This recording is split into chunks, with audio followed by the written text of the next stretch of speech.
أعوذ بالله من الشيطان الرجيم بسم الله الرحمن الرحيم.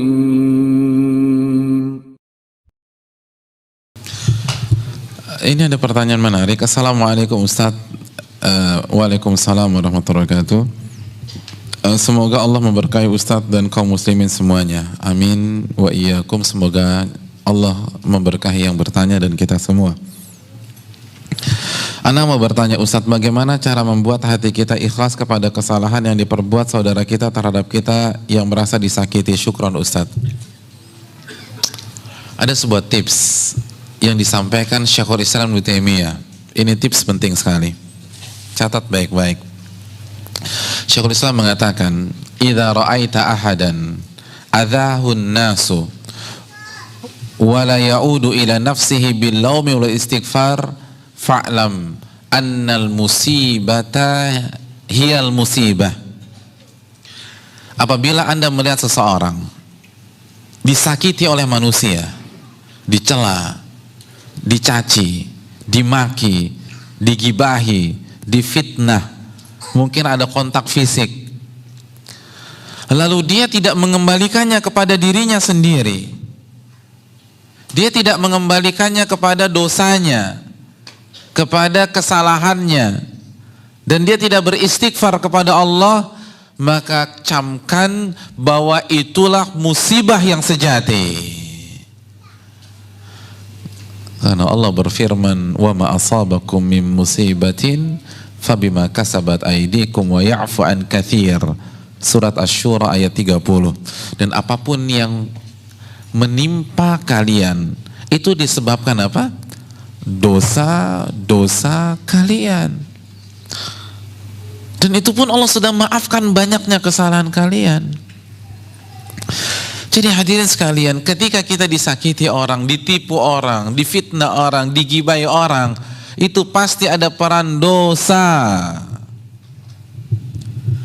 Maka ketika kita menghadapi kondisi-kondisi demikian, introspeksi diri, evaluasi dosa-dosa kita. Ini saya salah apa sama Allah?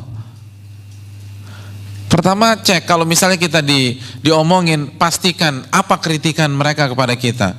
Kalau memang benar, perbaiki, berarti itu kesalahannya.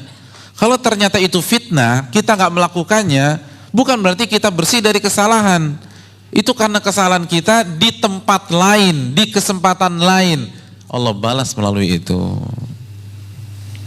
Jadi fokus kita jangan hanya menyalahkan yang memfitnah, jangan hanya menyalahkan yang menipu, jangan hanya menyalahkan yang mencaci, jangan hanya menyalahkan yang memaki, jangan hanya menyalahkan yang memukul atau menyakiti kita. Yang pertama, salahkan dosa, kata beliau. Karena itu pasti karena perbuatan dosa kita. Pasti, nggak diragukan lagi.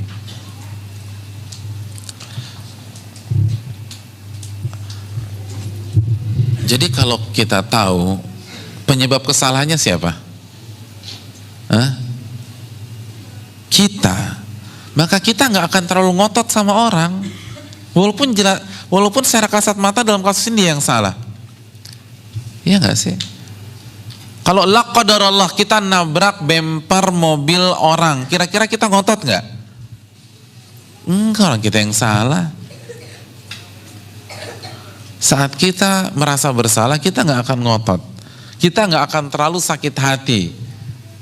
Oleh karena itu, camkan baik-baik, kalau kita disakiti oleh manusia, itu disebabkan apa? Dosa siapa?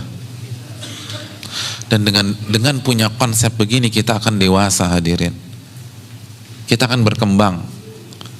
Tapi kalau kita sibuk menyalahkan orang dan menjadikan pelakunya sebagai kambing hitam, kita nggak akan maju-maju. Kalau fokus kita hanya kepada yang menyakiti kita, kita tidak akan berkembang. Contoh misalnya, ada orang memfitnah kita, kita sakit hati. Biasanya kalau kita sakit hati, pelampiasannya gimana? Kita telepon teman kita, lalu kita curhat. 2 jam kita telepon teman kita tersebut menceritakan kasus kita yang disakiti oleh si fulan. Berarti 2 jam waktu kita habis menceritakan kesalahan si fulan. Produktif apa tidak? Dan bandingkan kalau kita kembalikan kepada diri sendiri, maka kita akan mengaudit diri kita habis-habisan. Ini saya salah apa lagi nih? Sampai Allah takdirkan saya difitnah melalui dia. Kita akan cari kesalahan kita. Oh ternyata ini. Lalu kita beristighfar, kita memperbaiki diri. Kira-kira kalau kita melakukan pola ini berkembang gak kita? Berkembang. Karena konsep kita introspeksi diri.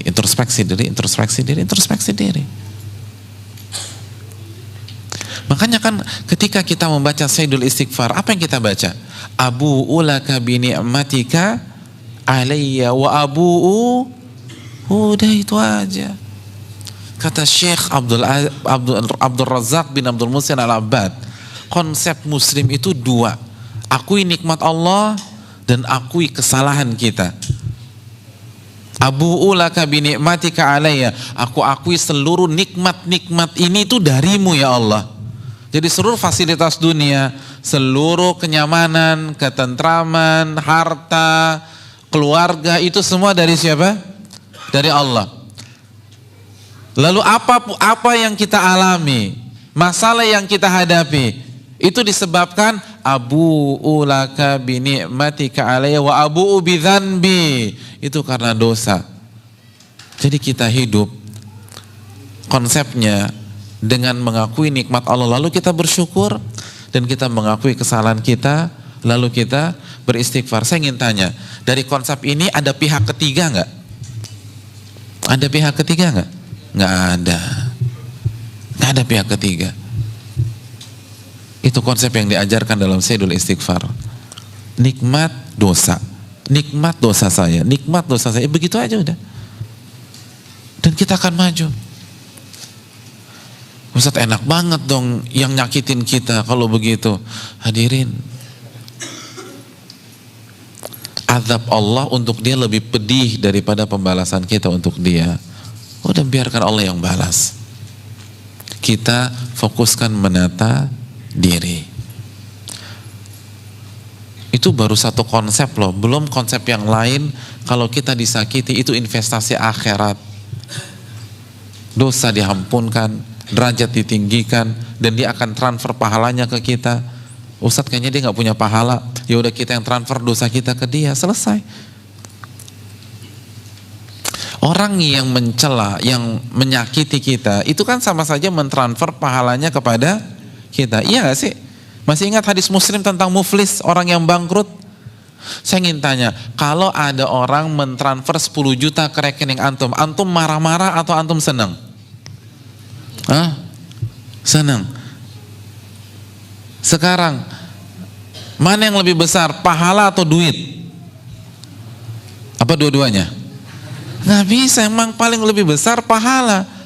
Kalau kita benar-benar yakin pahala lebih besar daripada duit, kenapa kita stres ketika ada orang mentransfer pahalanya untuk kita? Katanya yakin kepada hari kiamat, katanya Ahlussunnah wal Jamaah. Ahlussunnah wal Jamaah kan kontennya akidah, penekanannya kan akidah, dan akidah kan iman kepada Allah, iman kepada malaikat, iman kepada kitab, iman kepada Rasul, iman kepada hari kiamat, iman kepada takdir. Mana iman kepada hari kiamat? Orang kirim pahala, kok malah ngamuk, kok malah galau, kok nggak bisa tidur. Wallahu ta'ala bishawab.